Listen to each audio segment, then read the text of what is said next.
Hi guys, ನಾನಿವತ್ತೊಂದು ಪುಟ್ಟದಾದ story ಹೇಳ್ತೀನಿ. ಅದು ಒಂದು ದುರಾಸೆ ಹೆಣ್ಣಿನ ಕತೆ. ಒಂದು ಪುಟ್ಟ ಸಂಸಾರ. ಆ ಪುಟ್ಟ ಸಂಸಾರದಲ್ಲಿ ಗಂಡ ಹೆಂಡತಿ ಹಾಗೂ ಅತ್ತೆ ಮಾವ ಎರಡು ಮುದ್ದಾದ ಮಕ್ಕಳಿರ್ತವೆ. ಅತ್ತೆ ಮಾವನಿಗೆ ವಯಸ್ಸಾಗಿರುತ್ತೆ, ಹಾಗಾಗಿ ಅವರು ಎಲ್ಲೂ ಹೊರಗಡೆ ಹೋಗಿ ಕೆಲಸ ಮಾಡೋದಕ್ಕಾಗಿರಲ್ಲ. ಹಾಗಾಗಿ ಗಂಡ ಹೆಂಡತಿ ಇಬ್ಬರೇ ಮನೇನ ಸಾಗಿಸ್ತಿರ್ತಾರೆ. ಅದರಲ್ಲಿ ಗಂಡ ಹೊರಗಡೆ ಹೋಗಿ ಕೆಲಸ ಮಾಡ್ಕೊಂಡು ಬಂದರೆ ಹೆಂಡತಿ ಮನೇಲಿದ್ದೇ ಕೆಲಸ ಮಾಡ್ತಿರ್ತಾಳೆ. ಅವಳ ಗಂಡ ಬಂದು ಸ್ವಲ್ಪ ಸೋಮಾರಿತನ ಇರೋದು ಜಾಸ್ತಿ. ಹಾಗಾಗಿ ಕೆಲಸ ಮಾಡೋ ಜಾಗದಲ್ಲಿ ಅವನಿಗೂ ಮತ್ತು ಅವನ ಮಾಲೀಕನಿಗೂ ಸ್ವಲ್ಪ ಕಿರಿಕಿರಿ ಆಗಿ ಕೆಲಸದಿಂದ ಆಚೆ ಬರ್ತಾನೆ. ಮನೆಗೆ ಬಂದು ಹೇಳ್ತಾನೆ, ನನಗೆ ಸೆಟ್ ಆಗೋ ಥರ ಅದು ಕೆಲಸ ಇಲ್ಲ, ನಾನು ಅದಕ್ಕೆ ಮಾಡೋದಿಲ್ಲ ಅಂತ. ಹೆಂಡತಿಗೆ ದೊಡ್ಡ ತಲೆನೋವಾಗುತ್ತೆ. ಸರಿ, ನಾನೇ ಹೋಗಿ ಕೆಲಸ ಮಾಡ್ತೀನಿ ಆಚೆ ಅಂತ ಓಕೆ ಅಂತ ಅವಳೇ ಡಿಸೈಡ್ ಮಾಡಿಕೊಂಡು ಆಚೆ ಎಲ್ಲ ಹೋಗಿ ಕೆಲಸನ ಹುಡ್ಕೋದಕ್ಕೆ ಸ್ಟಾರ್ಟ್ ಮಾಡ್ತಾಳೆ. But end of the day ಅವಳಿಗೆ ಎಲ್ಲೂ ಕೆಲಸ ಸಿಗೋದಿಲ್ಲ. ಏನು ಮಾಡೋದು ಅಂತ ಮನೆಗೆ ಬರ್ತಾಳೆ. ಅಯ್ಯೋ ಶಿವನೇ, ಏನು ಮಾಡೋದು, ನೀನೇನಾದರೂ ಒಂದು ದಾರಿ ಕೊಡು ಅಂತ ಶಿವನ ಹತ್ರ ಬೇಡ್ಕೋತಾಳೆ.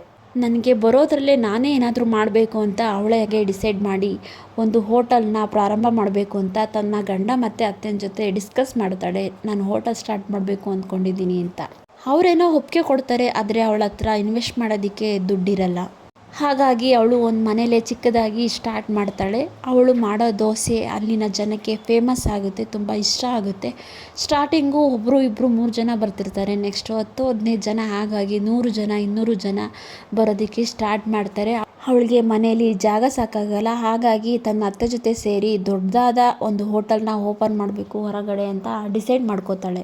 ಅತ್ತೆ ಹೇಳ್ತಾಳೆ, ಅಯ್ಯೋ ಸೊಸೆ, ಅಷ್ಟೊಂದು ನಮ್ಮ ಹತ್ರ ದುಡ್ಡಿಲ್ವಲ್ಲ, ನಾವೇನು ಮಾಡೋದು, ಇದನ್ನೇ ನಡೆಸ್ಕೊಂಡು ಹೋಗೋಣ ಬಿಡು ಅಂತ ಹೇಳ್ತಾಳೆ. ಇಲ್ಲ ಅತ್ತೆ, ನಾವು ಇದನ್ನ ದೊಡ್ಡದಾಗಿ ಸ್ಟಾರ್ಟ್ ಮಾಡಲೇಬೇಕು ಅಂತ. ಹಾಗಾಗಿ ಬ್ಯಾಂಕಲ್ಲಿ ಸಾಲ ತಗೊಂಡು ದೊಡ್ಡದಾಗಿ ಹೋಟೆಲ್ನ ಸ್ಟಾರ್ಟ್ ಮಾಡ್ತಾರೆ. ಜನ ಹೆಚ್ಚು ಪ್ರಮಾಣದಲ್ಲಿ ಬರೋದಕ್ಕೆ ಸ್ಟಾರ್ಟ್ ಮಾಡ್ತಾರೆ. ಒಳ್ಳೆ ವ್ಯಾಪಾರನೂ ಕೂಡ ಆಗ್ತಾ ಇರುತ್ತೆ, ಹಾಗೆ ಹೆಚ್ಚು ಪ್ರಮಾಣದಲ್ಲಿ ಹಣ ಕೂಡ ಬರ್ತಾ ಇರುತ್ತೆ. ಅಲ್ಲಿ ಸ್ಟಾರ್ಟ್ ಆಗುತ್ತೆ ಸೊಸೆಗೆ ದುರಾಸೆ ಬುದ್ಧಿ. ಎಷ್ಟು ಜನ ಇಷ್ಟು ವ್ಯಾಪಾರ ಆಗ್ತಿದೆ ಅಂದರೆ ಮುಂದೆನೂ ಹೀಗೆ ಇರುತ್ತೆ ಅಂತ ಕ್ವಾಂಟಿಟಿನ ಕಡಿಮೆ ಮಾಡೋದಕ್ಕೆ ಸ್ಟಾರ್ಟ್ ಮಾಡ್ತಾಳೆ. ಅತ್ತೆ ಹೇಳ್ತಾಳೆ, ಈ ವ್ಯಾಪಾರನ ಹೀಗೆ ಉಳಿಸ್ಕೊಂಡು ಹೋಗೋಣ, ಯಾವುದೇ ಥರದ ಕ್ವಾಂಟಿಟಿ ಕಡಿಮೆ ಮಾಡೋದು ಬೇಡ ಅಂತ. ಅವ್ರ ಅತ್ತೆ ಎಷ್ಟೇ ಹೇಳಿದ್ರು ಆ ಸೊಸೆ ಕೇಳೋವಷ್ಟು ಪೇಷನ್ಸೇ ಇರಲ್ಲ. ಆ ಸೊಸೆ ಅವತ್ತೇ ಡಿಸೈಡ್ ಮಾಡಿ ಕಲಬೆರಕೆ ಇರೋನ ಐಟಮ್ಸ್ನ ತಗೊಬಂದು ದೋಸೆನ ಮಾಡೋದಕ್ಕೆ ಸ್ಟಾರ್ಟ್ ಮಾಡ್ತಾಳೆ. ಜನಗಳಿಗೆ ಒಂದು ದಿನ ರುಚಿ ಏನೋ ಹೆಚ್ಚು ಕಮ್ಮಿ ಆಗಿದೆ ಅಂತ ತಿಂದು ಹೋಗ್ತಾರೆ. ಬಟ್ ನೆಕ್ಸ್ಟ್ ಡೇ ಅದೇ ರಿಪೀಟ್ ಆಗುತ್ತೆ, ಮತ್ತು ಅದರ ನೆಕ್ಸ್ಟ್ ಡೇನೋ ಅದೇ ಥರ ರಿಪೀಟ್ ಆಗುತ್ತೆ. ಹಾಗೆ ಬರ್ತಾ ಬರ್ತಾ ಬರ್ತಾ ಬರ್ತಾ ಜನನ ಪ್ರಮಾಣನೂ ಕಡಿಮೆ ಆಗುತ್ತೆ. ಆಗ ಅತ್ತೆಗೆ ಅನಿಸುತ್ತೆ, ನಾನು ಇಷ್ಟು ಹೇಳಿದ್ರು ನೀನು ಕೇಳಲಿಲ್ವಲ್ಲ, ನೋಡು ಇವಾಗ ಅಂತ.